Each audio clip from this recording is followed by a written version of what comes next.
insuficiencia renal se habla de que es un funcionamiento disminuido de nuestros riñones. Más o menos es por debajo del 60% cuando ya empezamos a considerar que tenemos cierto grado de insuficiencia renal. Okay. Todos a partir de los 30 años, así seamos las personas más sanas del mundo, vamos a empezar a tener cierto grado de pérdida en el funcionamiento de nuestros riñones. Oh my God, niños, ya me traumé.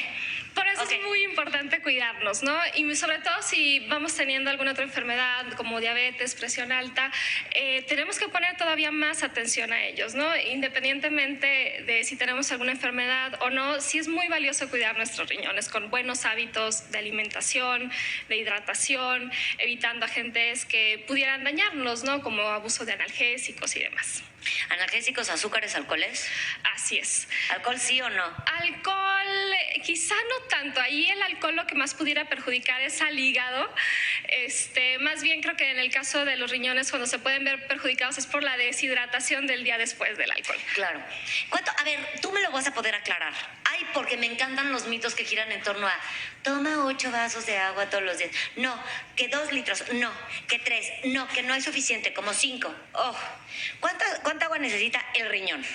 No hay exactamente un estudio que te diga necesitamos tomar esta cantidad de agua al día. O sea, sí hay muchos mitos que en ocasiones yo siento que a veces va encaminado a publicidad, muchas veces, ¿no? Lo que sí es muy importante es mantenernos hidratados. Nuestro cuerpo suele avisarnos con la sed que necesitamos tomar agua, entonces no debemos de deshidratarnos. Una cantidad exacta no lo hay. Solo hay algunas enfermedades, como por ejemplo los pacientes que tienden a formar piedritas en los riñones, en ellos sí se recomienda que tomen más o menos entre 2 y 3 litros de agua al día. Pero como tal o una recomendación adicional es evitar la deshidratación. Claro, totalmente. Dicen que cuando ya tienes sed es porque ya perdiste el 2% de tu agua corporal. O sea, está cañón. Sí hay que estar como, tener este hábito, ¿no?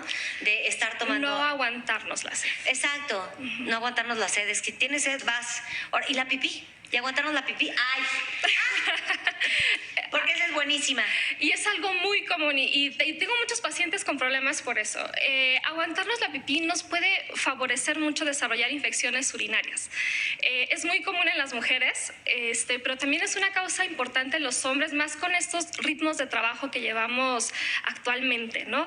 Nos aguantamos para ir a orinar, la orina se queda estancada demasiado tiempo, eso favorece que empiecen a crecer bacterias y empezamos a tener infecciones que, bueno, una infección la podemos tratar, pero luego a veces cuando ya viene la segunda o la tercera, a veces se vuelven infecciones muy rebeldes y muy difíciles de controlar y simplemente por este mal hábito de aguantarnos para ir a orinar.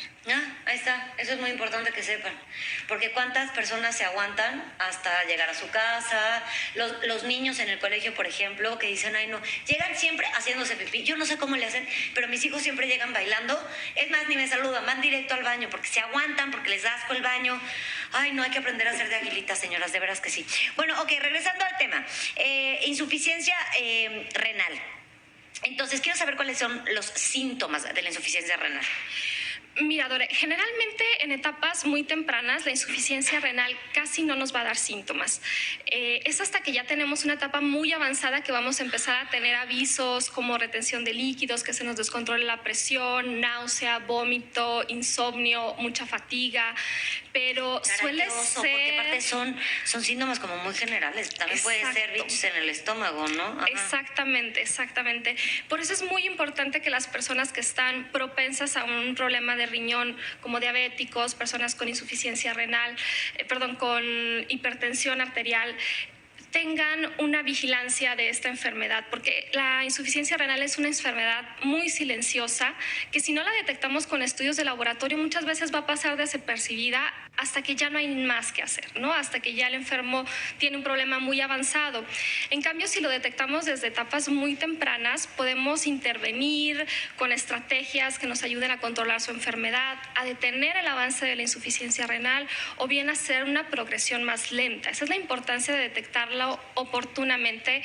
Si tuviéramos un síntoma, no sé, me duele la cabeza todos los días porque tengo insuficiencia renal leve, me duele el riñón, pero ni siquiera eso, no avisa, ¿no? Entonces es importante acudir con un médico especialista a hacer una evaluación sobre sus riñones y hacer estudios de laboratorio que nos permitan identificar el que no cuentan los de orina.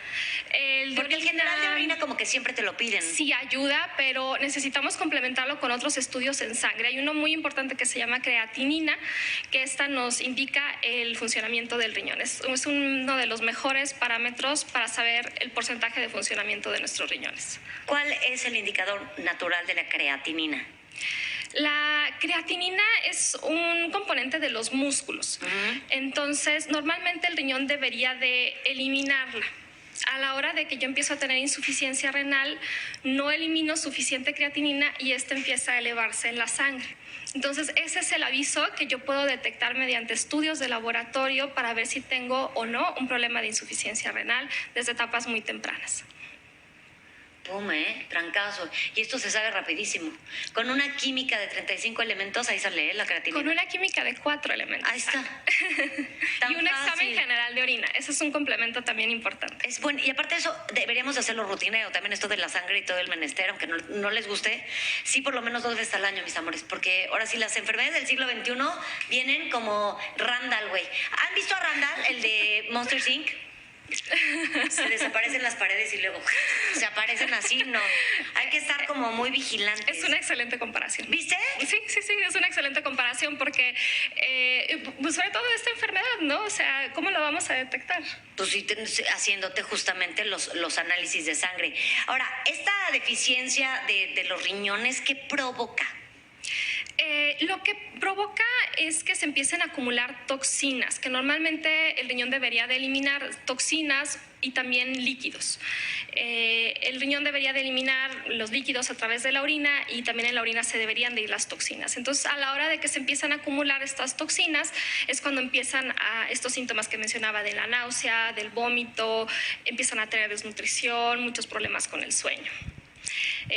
Y también sí, ¿no? puede que estos pacientes tienen un riesgo más elevado de infartos. También se ha encontrado esta relación, que el paciente de insuficiencia renal sí tiene un riesgo más alto de tener infartos. Híjole, eso está durísimo de saber, porque imagínate, traes diabetes o hipertensión, insuficiencia renal.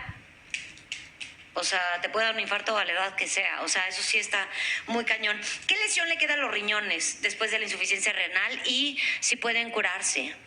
Mira, hay algo que se llama insuficiencia renal aguda, que esto es cuando sufren una lesión, digamos, no sé, tomé demasiados analgésicos un día, estaba deshidratado, entonces mi creatinina subió, eso es porque se dañaron mis riñones. Pero si yo me vuelvo a hidratar, suspendo los analgésicos, yo esperaría que la función del riñón se recuperara y ahí no me va a quedar ninguna lesión.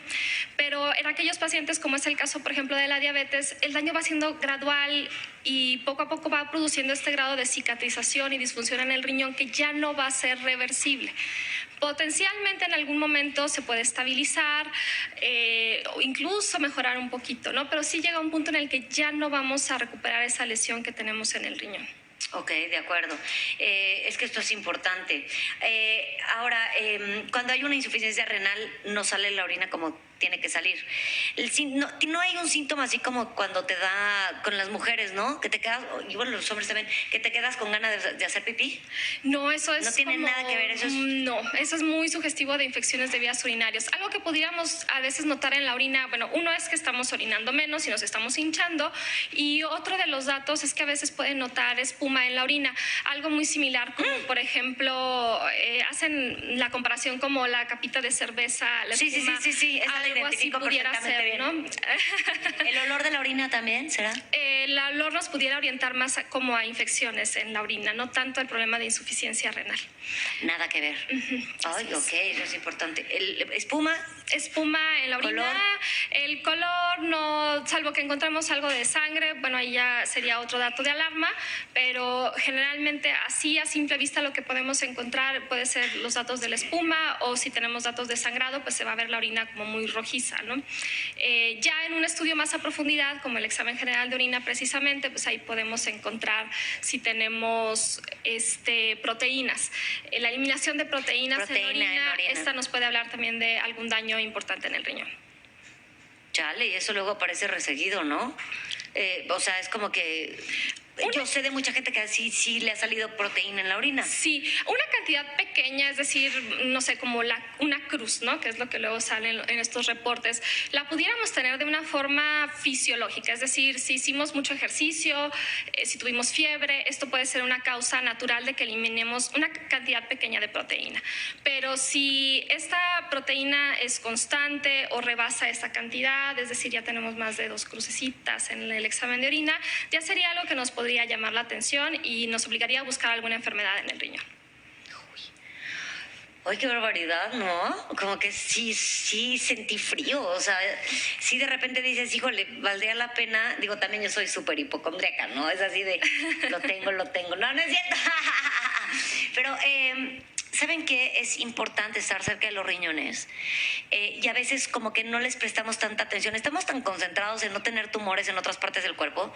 Estamos tan concentrados en el tema del cáncer, de la diabetes, de la presión arterial, de los infartos, de los triglicéridos y el colesterol y todo lo que te va consumiendo, que de repente se nos olvida checarnos los riñones.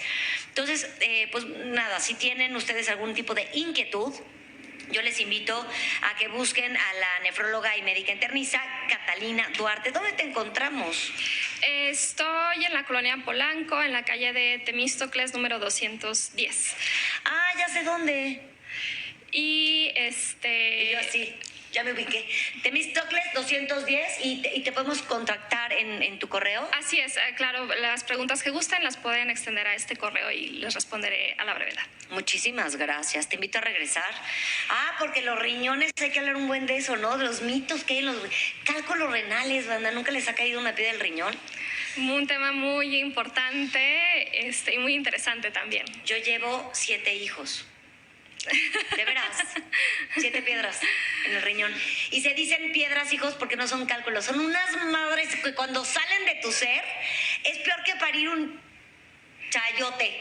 Una sandía. O no, peor, y con espinas, y vienen con todo, y es una locura. Hablamos un día de cálculo renal. Claro, me encantaría, es un tema muy interesante y muy importante también. Sí, porque luego la gente empieza con unos dolorzones que no se pueden respirar.